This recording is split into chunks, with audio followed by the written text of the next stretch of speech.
Enviei para você o convite. É só receber aí e conectar de novo, que é nós. Verlane chegou, legal, Verlane, coisa boa. Tá conosco aí, ó. Nil César chegou, aceita o nosso convite e nós vamos entrando. José de Flora, tá aí, professor Moreira, querido professor Moreira, da Comissão Mineira do Folclore, Nil, tá conosco aqui. Um grande trabalhador também na cultura de Minas Gerais, no folclore, das festas populares, dos fazeres, dos saberes. Uma pessoa fantástica. Se você não conheceu, procure conhecer o professor José Moreira, que você eu falo que ele não é uma enciclopédia ambulante, não. Ele é o Google ambulante. Cada vez que ele abre a boca, a gente tem uma aula assim, de cultura, de conhecimento, fantástico. Abraço, professor Moreira. Edileila também, outra batalhadora da cultura aí, que minha companheira, né, minha esposa, que trabalha aí com muita arte também, cultura popular. E esse camarada aí, quem é? Ou é essa camarada? Quem é essa, Nil? É o Fellini. Fellini? Casa de artista, até o gato é artista, né? Ele tá aqui curtindo a live, né, Fellini? Pois é, ó. Olha lá, Fellini. Railda está conosco. Ei, Fellini! Railda está conosco, Dudu Casa da Lua. Todos bem-vindos aí. O pessoal está chegando, está voltando, viu, Nil? Bacana. O pessoal está voltando? Então volta, gente, volta! Isso é bom. Isso é um sinal de que o papo está agradável. Mas como não ser, né? Como não ser o papo agradável com uma pessoa simpaticíssima como você, Nil? Uma pessoa assim que ilumina. Eu estava falando com a Edileila agora há pouco, antes da nossa live, né? Falei assim, Edileila, o Nil é um camarada que tem luz própria. Ele não precisa de luz de ninguém para ele brilhar. Ele tem a luz própria e é ele que brilha as outras pessoas. Ele não precisa disso aí. E graças a Deus, Nil, a gente tem encontrado muitas pessoas com luz própria na crise. As pessoas parecem que se superam e se mostram, né? Porque o bem precisa ser mostrado. O bem precisa se mostrar mais para que o mal não ganhe tanta notoriedade, né? Tanta visibilidade como tem ganhado atualmente, né? Mas você nos falava, Nil, desse trabalho fantástico que vocês estão fazendo, né? Que vocês vêm fazendo já há 20 anos, né? 25. 25. Aí no Complexo Beco, vamos dizer assim, agora que se tornou um complexo, né? Não é mais Casa do Beco, Grupo do Beco, é igual um complexo. Como é que é? Fala mais um pouquinho para nós, Nil. Depois nós vamos entrar naquele outro tema que eu te falei do preconceito. Eu quero te perguntar uma coisa específica sobre isso, tá? Pode perguntar. Não, pode. Eu queria que você... porque você tem várias áreas na Casa do Beco, né? Você parece que trabalha com várias faixas etárias e diversas modalidades da cultura, né? Isso. Quais são essas modalidades? Como é que funciona isso? Tem inscrição, tem edital, você depende de verba? É exatamente isso que eu ia falar dessa complexidade. Assim, quando eu falo, a gente tem a companhia Movimento do Beco, a gente tem o Grupo do Beco, a gente tem o Grupo Teatro Entre Elas, tem o Cine Beco, tem a programação. Todas essas ações que eu falo que a gente tem na nossa estrutura organizacional, parece que tudo funciona, a maquinária toda certinha, né? Uhum. Mas não é. Tudo depende se o projeto for aprovado ou se o projeto não for aprovado. Hoje, por exemplo, a gente passou o final de semana inteiro, uma equipe enorme, tem uma semana que a gente está escrevendo o projeto da lei. Hoje a gente foi colocar na plataforma, a plataforma a partir de 3h30 ficou lento, nas 4 horas a gente anexava documento, não ia o documento e o projeto não foi escrito. Uma equipe de quase 7 pessoas trabalhando há uma semana, né? E aí eu ouço muito. Vocês perderam o prazo, Nil? A plataforma não funcionava. E aí a gente foi no Instagram da Fundação, várias pessoas foram dizendo, olha, tivemos problema, por favor, prorroguem, tivemos problema. Eram 7 pessoas trabalhando, isso só a Casa do Beco, mais de 7 trabalhando para escrever o projeto. A plataforma não estava aceitando anexar o documento. Nossa. Aí Eu faço parte do conselho que chama Confoco, que é o Conselho Uhum. de Fortalecimento das Parcerias de Belo Horizonte. E uma das questões que é debatida nesse conselho é sobre como desburocratizar a máquina pública, né? Claro, E é importante muito isso.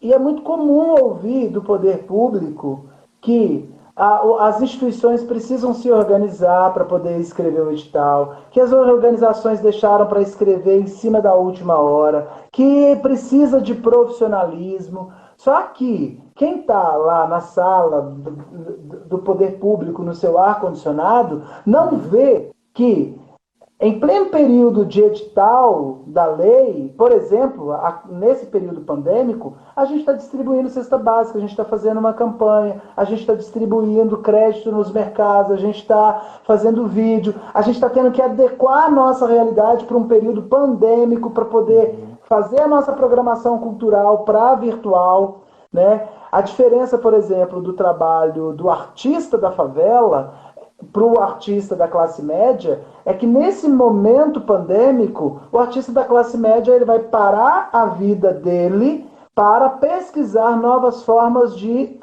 deixar acessível a arte que ele produz. Uhum. Nós, artistas da favela, a gente vai parar a nossa vida para conseguir garantir alimento, o básico, material de álcool em gel, de higiene pessoal, de material de limpeza, para que o nosso público e a gente esteja vivo.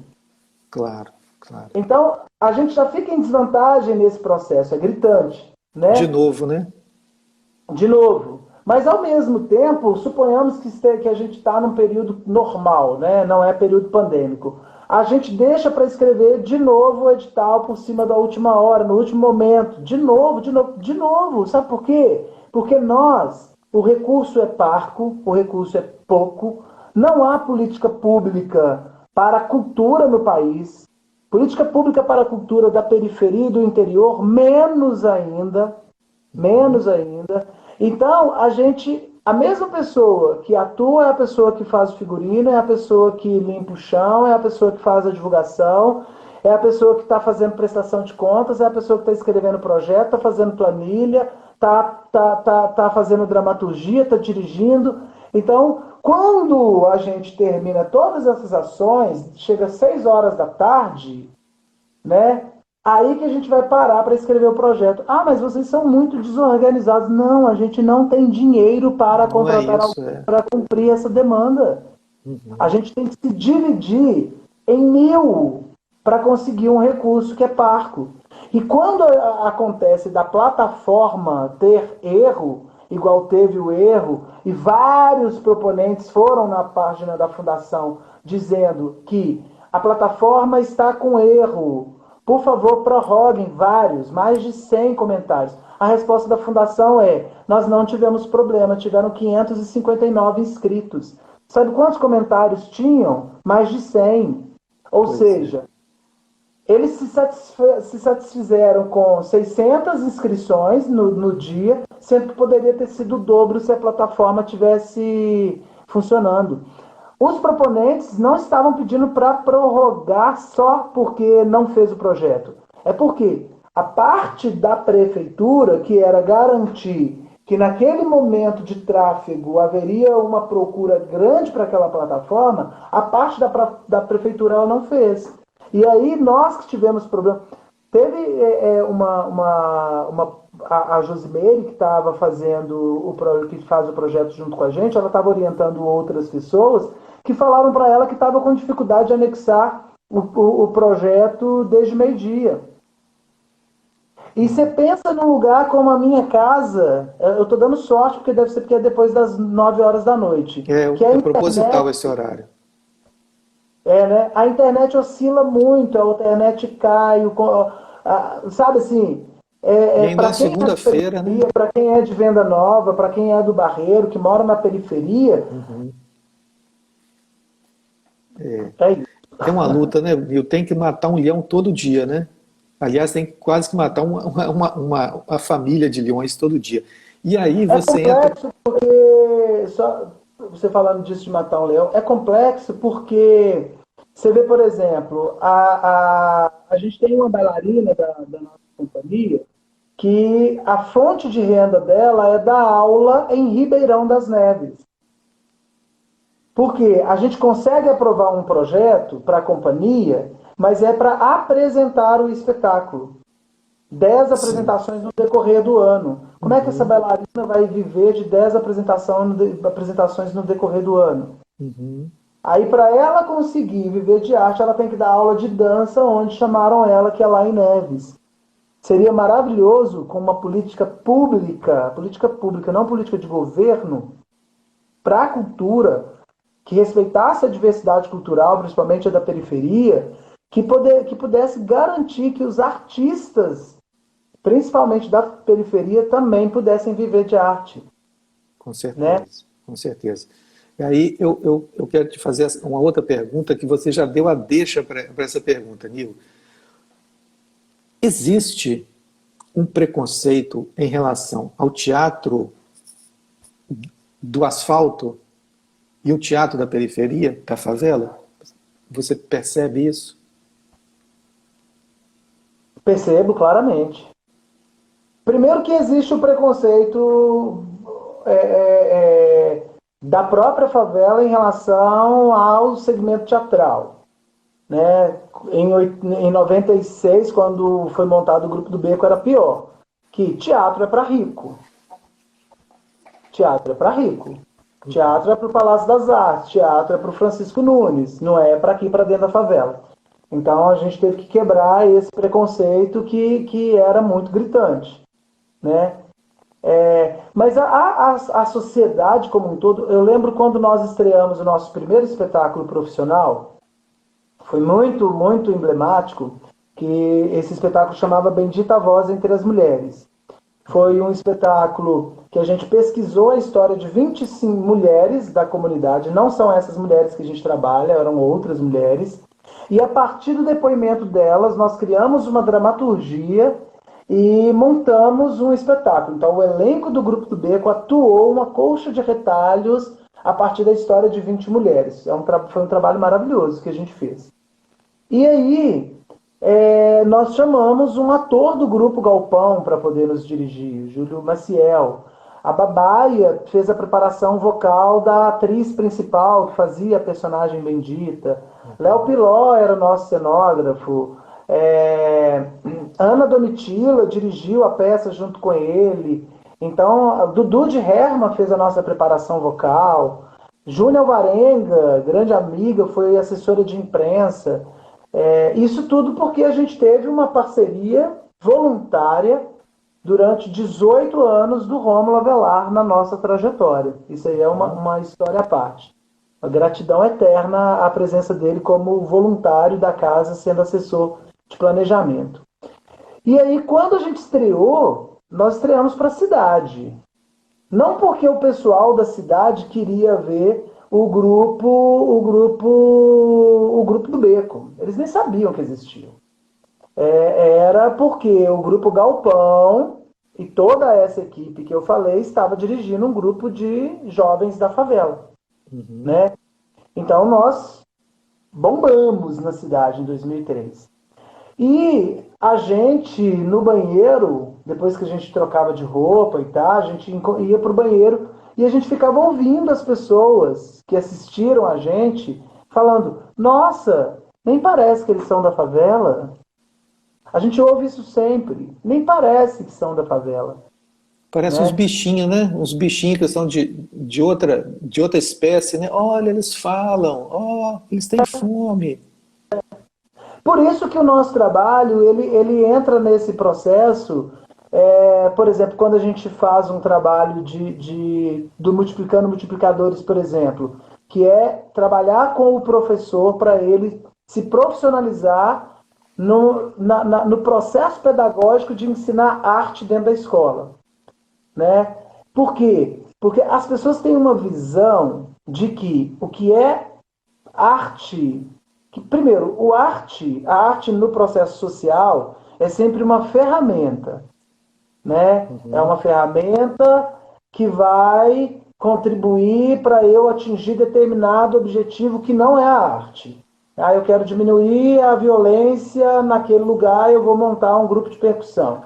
Ah, eu quero diminuir a criminalidade. As meninas estão engravidando muito, vamos dar um curso de dança, uma oficina de dança. A gente aproveita que a dança vai conquistar, a gente debate com elas sobre gravidez na adolescência. Sempre é um objeto que vai ali com outro objetivo. No nosso caso, o que a gente faz é trabalho. Esse é o nosso trabalho. Ele tem processos de construção da cidadania, de efetivação da cidadania, de construção de uma autoestima, de conquista de um espaço na cidade, de uma reflexão sobre a questão do lugar da mulher na sociedade, sobre o machismo, por uma consequência da história das pessoas que vivem nesse lugar. Não tem como você trabalhar com um grupo de senhoras que sofreram todo o machismo estrutural, todo o racismo estrutural, e você não dizer para ela, isso que você viveu é machismo, isso que você está vivendo é uma violência doméstica. Uhum. Não Sim. tem como. Entende? Porque... E as pessoas sempre acham que o trabalho da arte é aquele bando de criancinhas vestidas de papel crepom, de árvorezinha, de florzinha, falando: ah, como está bonito o canto do sabiá, que lindo está o sol. A gente desconstrói isso. A gente desconstrói isso. Que legal. Essas senhoras, quando elas sobem no palco, elas sabem o que é marcação, elas sabem que elas têm que ficar em determinado ponto, porque naquele momento a luz vai iluminá-las. Elas sabem que a velhinha que foi assistir o teatro, que está na última cadeira, essa é uma coisa velha do teatro, né? Precisa te ouvir, ela é surda, então você tem que falar mais alto. Elas sabem o que é deixa, elas sabem o que é entrada e saída, coxia, proscênio. Que legal. Por que eu fiz essa pergunta, Nil? Porque ela se entrelaça com esse nosso assunto anterior, que muita gente deve ter pensado assim, poxa, Vinícius, você cortou no momento que estava falando em captação de verba, de sobreviver. É porque, onde que eu queria retornar? Porque essas pessoas, muitos bem preparados e muitos não preparados, dentro dos gabinetes, no ar-condicionado, não entendem essa realidade, né? Não entendem essa realidade de que o artista, o mesmo produtor cultural, toda a cadeia cultural que existe em torno de um projeto, de um edital, precisa sobreviver, se manter até a verba chegar, né? E não percebe essas coisas, esses detalhes desse conjunto que é complexo. É complexo. Por trás desses projetos que são feitos, existe uma gama de pessoas ali que precisam se virar nos 30, nos 60, nos 90, no tempo que der, até o dinheiro chegar para dar esse paliativo. E aí entra um outro detalhe também, um outro elemento aí, que é o voluntário. Apesar de existirem, né, voluntários de excelente capacidade de contribuição, de talento e tudo, mas é uma pessoa que você pode contar, mas amanhã ou depois não conta mais. Você passa por isso também no beco? Muito. Primeiro, por isso que eu falo sobre essa questão. E aí ele precisa ser remunerado, né? Oi? Aí ele precisa ser remunerado para não ser voluntário, né? Exatamente. Por isso que eu falo sobre essa questão da política pública. Primeiro, quando a gente escreve um projeto, por exemplo, para lei estadual ou para lei federal, a gente está concorrendo junto com Rock in Rio, a gente está concorrendo junto com atores globais. Teve um período que a gente concorreu com o Cirque du Soleil, né? Com show os grandes shows aí de grandes artistas. Que também são importantes, né, Nil? Mas, né? Que também tem o seu valor, tem a sua necessidade, mas a coisa precisa ser mais democrática e mais estudada mais fundo, né? Um olhar mais microscópio, mais cirúrgico, né? Eu não estou tirando a relevância desses grandes Com artistas, certeza. dos grupos já estabelecidos, famosos, internacionais. Não, tem que ter recurso? Tem. Eu estou fazendo faculdade. Já tinha essa visão antes, e agora que eu estou fazendo administração de empresas, eu concluo a minha primeira graduação da minha vida. Que legal, né? Estou concluindo. No final do ano eu sou um administrador formado. Parabéns. É mais uma realização do Nil aí. Mais um Mas, sonho. é, e assim, é muito louco como que a nossa sociedade ela tá doente, ela tá muito doente, a nossa sociedade. Porque ela não se incomoda com os grandes bancos fazendo fortunas em pleno período pandêmico, os políticos desviando recurso no momento de tragédia que o Brasil tem mais de 80 mil pessoas, mais de 80 mil famílias desestruturadas, Sim. né? E tem gente tentando tirar dinheiro ali de respirador, sabe? E aí é muito doido porque a nossa sociedade está extremamente doente, porque ela está brigando com aquilo que faz ela refletir sobre a sociedade, aquilo que faz a vida dela ser mais tranquila, porque a arte ela transforma o nosso dia a dia, ela tira essa dureza do que é a nossa existência, ou ela ressignifica essa dureza, ela apresenta o motivo do porquê que a sua vida está dura e te tira do lugar e fala assim, não, eu preciso refletir sobre isso. A nossa sociedade está brigando com professor, sabe? A nossa sociedade está brigando com jornalista, Com que pensadores. com pensadores. A nossa sociedade está desmerecendo sociólogos, filósofos, historiadores. A história não vale de nada. Como assim a história não vale de nada? A gente precisa sim conhecer a história para que a gente não repita as mesmas cagadas que a gente fez no passado. Então, por que eu estou dizendo isso? Porque no meu curso de administração, eu fico ali, né, meio que refletindo sobre isso, porque uma grande empresa, um grande supermercado, eu vou abrir um supermercado aqui no meu bairro.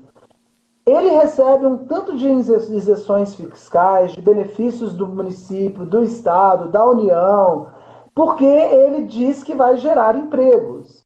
Ele diz e ele gera emprego. Entende? Uhum. E aí ele recebe todos esses benefícios. E nós, a questão da arte, da educação, dos pensadores, é que a gente lida com uma coisa que não é palpável. Sabe assim, esse álcool em gel, eu coloco na minha mão e o resultado eu tenho uma segurança que ele vai ele vai matar o vírus que possivelmente esteja aqui na minha mão. É Então imediato. é imediato. Então eu vou investir na fabricação de álcool, né? Eu falo, por exemplo, da minha própria vida, desses depoimentos que eu dei. O ser humano que eu me transformei, se não tivesse alguém que acreditasse no que eu me propus, na minha vida, na minha existência, e outras pessoas que agregassem a esse processo, esse projeto não existiria. Com Entende? certeza. E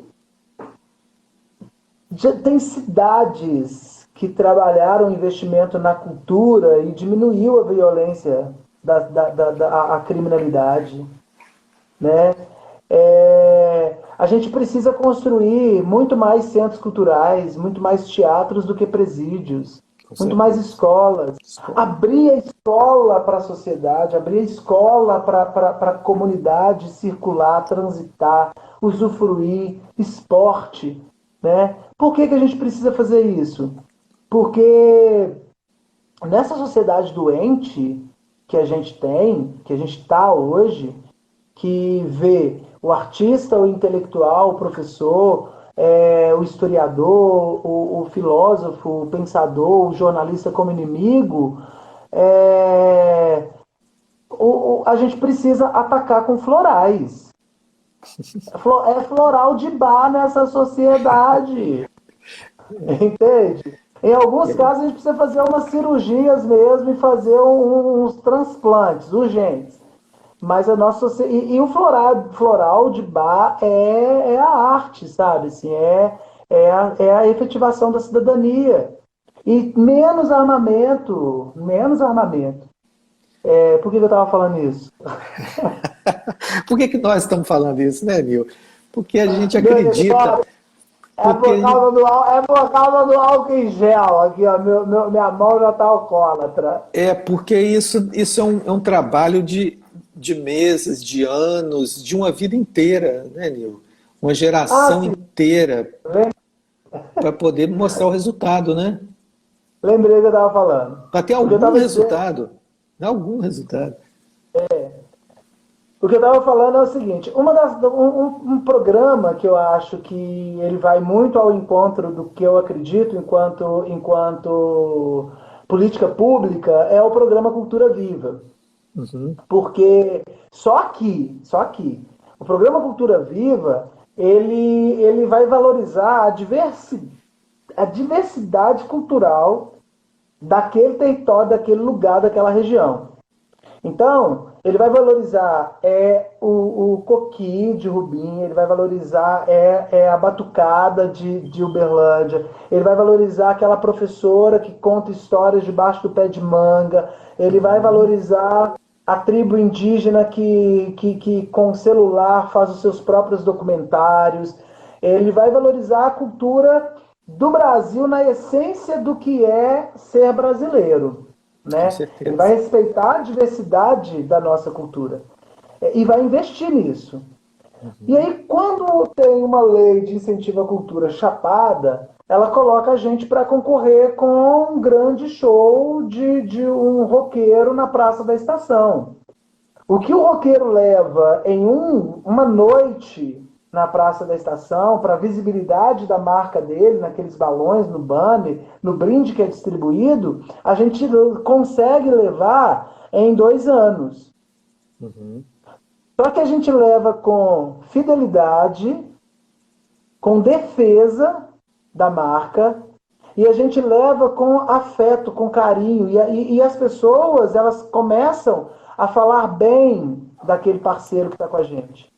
Só que na hora de concorrer, você chega numa empresa, a empresa patrocina os grandes grupos, o grande grupo de teatro, o grande grupo de dança, o roqueiro, o artista que está na Globo, o Circo de Solé. E se sobrar um recurso, ele vai fazer alguma ação cultural que dê para ele um lugar de investimento no social. Uhum. É isso que tem que parar. O carnaval, se ele não tiver investimento, ele não acontece. Ele é da favela. Ele não acontece. Uhum. A gente da periferia, a arte como um todo no Brasil, ela participa de 2 a 4% do PIB nacional. Não é pouca coisa, não. Não é pouca coisa, não. Não é pouca coisa. Então, se você investe na arte para construir profissionais das periferias, primeiro que você vai fazer construir pessoas com um olhar muito mais crítico. É esse o medo dos reacionários, né? Eles querem que a gente só fale sim, sim, sim, sim. Por isso que briga com a arte, com os intelectuais. Ele vai construir muito mais trabalho, ou seja, trabalho, recebo, compro. Trabalho, recebo, compro. Então, tem um processo de investimento na economia. E aí é nesse lugar que a gente tem que começar a refletir. O lugar do profissional da arte. Do profissional da arte. Exato. Assim como o médico ele é valorizado pelo trabalho que ele faz, assim como o arquiteto é valorizado pelo trabalho que ele faz, a gente, o nosso trabalho da arte é curar a alma, Uhum. É. entende? Essa cultura brasileira, né, de uma parte do Brasil, né, essa cultura do presente, do ter a coisa de graça, do ter a coisa gratuita, de tirar um pouquinho do outro, né? Você está fazendo isso é de graça para você, então me dá um pedaço disso aqui. Eu convivi muito com isso quando eu trabalhei com o Banco do Brasil na questão do desenvolvimento regional sustentável, até conheci o Najib e foi nesse processo. Um diagnóstico que era feito pelos projetos é que uma parte da produção dos agricultores, dos pequenos agricultores familiares, uma parte dessa produção, ela ia embora nas visitas que as pessoas faziam aos terrenos deles. A pessoa ia, levava um pezinho de alface, levava uma meia dúzia de ovos, né? Aquele negócio de graça, vou te agradar, vou te dar um presente. E aí eu vejo isso como uma desvalorização do trabalho do profissional. Que vocês não estão no grupo do Beco, na casa do Beco, brincando de fazer arte. Vocês estão fazendo um trabalho sério que demanda todo esse esforço que você mostrou, você vem demonstrando aqui na nossa fala, de acordar cedo, de correr atrás, de ver a cesta básica, de você ver o palco como é que está, se está faltando luz, água, se tem isso tudo, se alimentar, né, e ainda fazer os projetos. E aí as pessoas falam assim, o que você pode me oferecer aí? Dá para você fazer uma apresentaçãozinha aqui na minha escola para poder, no dia, né, lá no dia de agradar o prefeito que vai visitar lá, você vir cá também fazer uma pecinha? Não tem disso também, né? Eu te ofereço transporte, um lanche.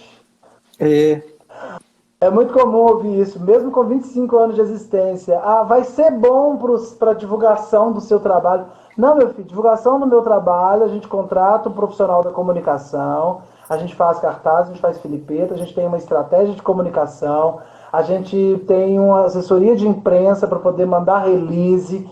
E isso é parte da comunicação. A apresentação é o nosso trabalho, é o que a gente tem para te oferecer. Por exemplo, é muito comum, e isso a gente tem tentado construir junto com as escolas, a gente escreve projetos que a gente vai fazer apresentação gratuita nas escolas. A gente teve um período que a gente tinha que executar o projeto em determinada escola. As escolas começaram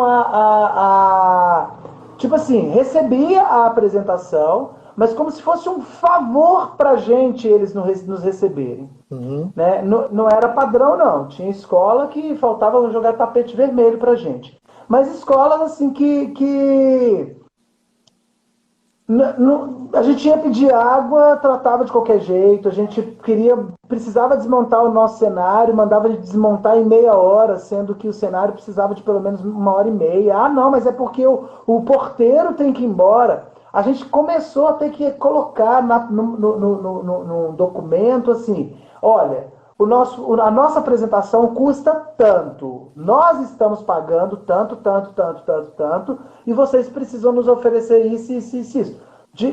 Quando eles veem assim, não, mas a gente não tem condição de pagar isso que vocês estão cobrando, não. Não, a gente não está cobrando. Isso é o que a gente está oferecendo. Vocês não vão pagar esse valor porque o projeto da prefeitura, o projeto do Estado já está bancando. A gente teve que começar a fazer isso para a gente parar de ser maltratado. Porque era nosso objetivo, é o nosso objetivo, chegar e apresentar os nossos espetáculos nas escolas públicas. Porque os conflitos, as questões que a gente pesquisa no dia a dia para a montagem dos espetáculos, fala muito para esse público das escolas públicas. E para a gente é interessante a gente ter acesso a eles. Né? Com certeza. E aí, quando eu estava falando, aí, só para concluir a minha linha de raciocínio sobre a questão da periferia, passa a observar, Vinícius, quando abrem editais focados em projetos de cultura urbana, cultura popular, periferia, o prêmio, aí é primeiro que eles oferecem um prêmio. O que você tem que fazer, o prêmio não paga metade do que você tem que fazer, mas é porque é para a periferia. Ah, é para a favela. Ah, é para o congado. Ah, é para o quilombo. É como se não fosse um investimento Uhum. valorizar essa cultura para que essa potência represente o que realmente a gente tem de nação, sabe? E que cresça também, né? Que dê oportunidade de crescer, né? Desenvolver cada vez mais isso que é tão mal visto ou chega a ser invisível em alguns pontos, né? Mas isso é É, um analfabetismo cultural que não acontece, não é só em pequenos lugares, pequenas escolas, não, viu, Nil? Porque eu já tive a oportunidade de trabalhar em universidade, na qual eu trabalhava como produtor cultural, e via de regra, nós precisávamos até quase que convencer os gestores, os professores, até universitários, de que cultura não significa apenas entretenimento. Cultura é muito mais do que isso, cultura é muito mais profundo.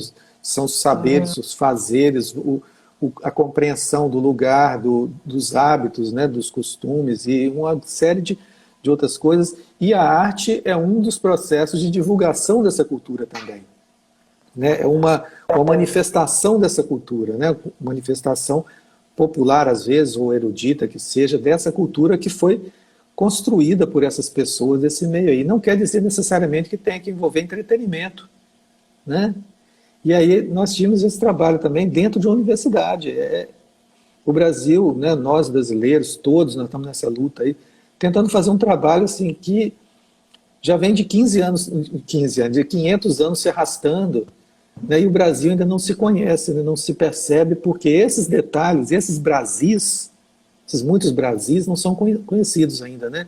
O Brasil da periferia, como nós falamos lá no começo, né? O Brasil do beco, né? Dessa riqueza que existe na vivência da comunidade que se conhece, se tromba no beco, né? Se cruza, se rala ali, se divide, né? Esse espaço aí. E eu quero deixar aqui, Nil, a gente já está caminhando para o nosso segundo encerramento, né? Quero deixar aqui minha admiração por você, tá? A minha palavra, meu depoimento aqui de admiração. Os nossos amigos fizeram aqui muitos comentários, o Carlos Najib está fazendo que o Brasil não enxerga o artista como trabalhador. Aí o nosso artista dando tchauzinho também. E é o Fellini. o Tchau, Fellini tchau. está aí. Fellini está aí, o gato Fellini.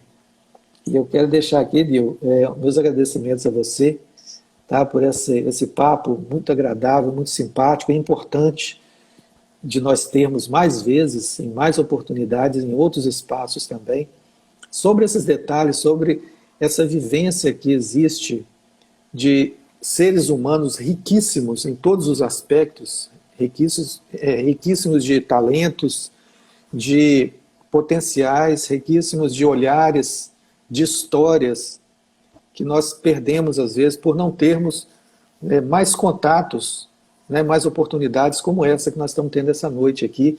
E por isso a gente agradece o seu apoio, que você nos trouxe aí toda essa riqueza de conhecimentos, de saberes, e também um apoio a essa iniciativa de toda segunda-feira às 9h30 nós estamos aqui fazendo esse trabalho também que é de formiguinha. Né? Nós estamos aqui, já na segunda volta, nós estamos aqui com 12 pessoas. Mas são 12 pessoas que vão reproduzir, né, que podem reproduzir essa nossa conversa, né, ajudar a compreensão desses aspectos que nós colocamos aqui, que é a vivência das periferias. Obrigado, Legal. Nil. Com você a palavra para Para finalizar. para finalizar. Obrigado, Najib, obrigado. Obrigado. Eu queria só reforçar essa ideia de que é triste dizer isso, mas eu sou uma pessoa que eu não acredito em rentabilidade da arte, sabe, assim. Porque a gente não é um país que está acostumado a consumir arte. A arte é sempre isso que você estava falando. Ah, vem fazer uma coisa para mim de graça. As pessoas, Uhum. elas pedem, primeiro, assim, elas pedem a cortesia do show do amigo, sabe? Sendo que era a primeira pessoa que ela deveria comprar o ingresso do amigo. Claro, claro. Então, a gente vive essa cultura. Não pode eximir o Estado da responsabilidade dele de investir na cultura, sabe? É possível ter outras fontes de renda? Eu acredito que é possível ter outras fontes de renda. Mas o processo de produção da arte, ele é tão complexo que não dá para poder a gente... eu fico vendo o povo falando que tem saudades da época em que vendia o carro para poder montar a peça e a bilheteria recuperava o que produziu na peça, mas não recuperava o carro que foi vendido. Se eximido o Estado disso.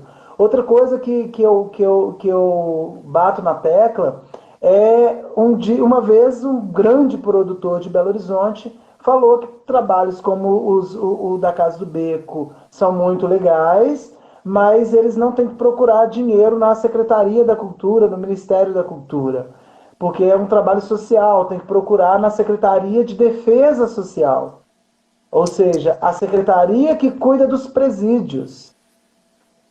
Entende? Então, é preciso sim garantir recurso e muito recurso para a cultura da periferia, porque mesmo sem recurso, a gente prova para essa sociedade que a nossa cultura ela extrapola essas barreiras do preconceito. Você vê aí o soul, o funk, o hip hop, o samba, o teatro negro, o teatro da periferia, a percussão. Quando se tenha, quando se tem recurso para essa potência, isso transforma o lugar, transforma a cidade, né? Então, tirar esse olhar assistencialista desse perfil de projeto e passar a ver esse lugar que é a periferia, o interior, como lugar de potência, como lugar de produção de grandes artistas.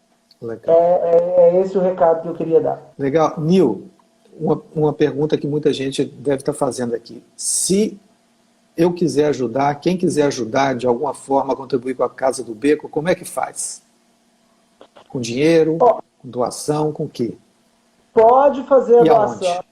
direto na nossa conta bancária. Se o recurso for direcionado para a Casa do Beco, pagar a conta de água, pagar a conta de luz, pagar material de limpeza, pagar o profissional, pode fazer uma doação direto na conta bancária ou deduzir do seu imposto de renda até 3% do imposto. 3 ou 6? Não. 6%. 6% do imposto de renda. A gente pode deduzir o imposto de renda. Se for para doar para a campanha que o seu Zé veio aqui para falar, da campanha Morto Papagaio no combate à Covid-19, é só entrar no canal Vista da Laje, que é um projeto pessoal que eu estou fazendo com o Robert, que é o meu sobrinho e é cineasta. E aí o canal Vista da Laje, o seu Zé vai fazer um vídeo que vai estrear amanhã às 11 horas. E na descrição desse vídeo, no canal do YouTube, vai estar todos os links lá para contribuir. Eu vou colocar também o número da conta bancária da Casa do Beco, quem quiser contribuir Legal. para a conta de água, a conta de luz, o lanche dos profissionais que estão lá distribuindo cesta, o carreto, às vezes a gente não tem recurso para buscar uma doação, né? Ou faz a doação pelo link direto da campanha Morro do Papagaio contra a Covid-19. Legal. Obrigadão, Nil. Muito obrigado. E essa questão de compartilhar as ajudas aí, nós tivemos aqui em Valadares uma campanha, né, logo no começo dessa pandemia, e quem nos ajudou muito na logística dessa campanha, de entregar as cestas que foram arrecadadas, foi o pessoal de um circo. Um circo que estava aqui na cidade, ficou preso por causa da pandemia, e as pessoas não tinham o que fazer, mas eles tinham um carro. Então, a campanha abastecer o carro deles, eles ajudavam com uma disposição, com uma afetividade assim, fantástica, eles fizeram essa ajuda aí. Então tá aí também uma dica, né, para quem quiser, quem puder ajudar a Casa do Beco, todas as atividades que são feitas lá, me manda também, pode me mandar aqui na inbox, né, pode mandar, eu reencaminho para o Nil. Aqueles que tiverem contatos empresariais, que puderem, ou que tiver a sua empresa que quiser também patrocinar os eventos que são realizados lá, as ações, fica aí essa dica. Lei nacional, lei federal e lei estadual aprovados. Ótimo aí. Então fica aí a dica, né, para indicações aí também desses contatos empresariais aí. Na próxima semana, Nil e todos vocês que estão aqui conosco, que a gente agradece muito a companhia de vocês nessas duas lives, né, sequenciadas aqui, que vão ficar disponíveis no YouTube, no meu canal, Vinícius Cabral, vão ficar aqui no IG, no IGTV também, e ficam no Facebook, no Vinícius Cabral. E também vão para o Spotify, né, mas no meu podcast, que é o ViniCast. Todos esses canais aí a gente divulga e fica gravado para nós todos. Para a semana que vem, nós vamos ter aqui uma pessoa fantástica, uma pessoa do nosso coração, e eu digo que a minha vida, nós temos a história da humanidade dividida em AC e DC, né? Antes de Cristo e depois de Cristo. A minha também é AC e DC, porque é antes do Antônio Carlos e depois do Antônio Carlos, que é esse que nosso convidado da semana que vem, que é o Dr. Antônio Carlos Gonçalves da Cruz.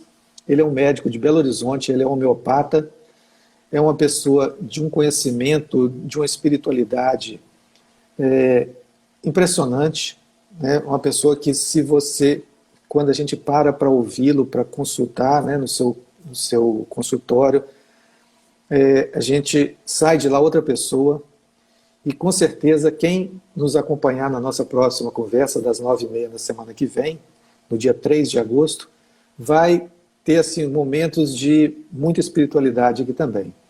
E para você, Nil, eu queria dizer, para finalizar essa nossa conversa, que por tudo que você viu, você nos mostrou, né, que nós vimos em você, me leva a um conhecimento, a um entendimento que eu tenho de um livro que eu li há um tempo atrás, um livro até do Espiritismo, que eles falam de missionários, que às vezes missionários nascem em situações de risco, em comunidades de risco, comunidades de extrema pobreza, com extremas dificuldades sociais, para poder ajudar aquele núcleo de espíritos que estão vivendo ali também a caminharem, a evoluírem, a sobreviverem. E por tudo que você nos mostra, eu considero você também um missionário nesse mundo que nós enfrentamos aí de tantas dificuldades. Que Deus ilumine você, que você seja muito amparado, e também o Fellini, o nosso amigo aí, o seu amigo, que todos vocês sejam... Tchau, que o trabalho do Grupo do Beco seja muito abençoado e vocês tenham paz e desenvolvimento para a sua comunidade. Também muito obrigado, Nil. Um grande prazer e foi uma honra falar com você aqui. Esperamos que a gente tenha outras oportunidades. Sempre que você quiser. Vou chamar assim, com certeza. E a todos vocês que estiverem... obrigado. Um abraço do seu Zé também, uma figura fantástica aí. Obrigado. A todos vocês que estiveram conosco aqui, comigo, com o Nil, com o seu Zé, a todos vocês que fizeram os comentários, com Fellini, deixa aí o abraço, deixa aí o comentário, né, o aviãozinho que está embaixo, compartilhe, se inscreva no nosso canal do YouTube, que nós estamos aqui todos os dias, 8h30 da manhã, aqui no Instagram, conversando sobre as notícias do dia, e também às 9h30, toda segunda-feira, na conversa das 9h30. Obrigado, Nil. Obrigado a todos vocês. Uma boa semana, uma ótima semana. Se cuidem, que o vírus não está de brincadeira. Nil, beijo para você, beijo para todos aí da comunidade. Sucesso para o trabalho aí. Tomara que estejamos juntos outras vezes. Amém.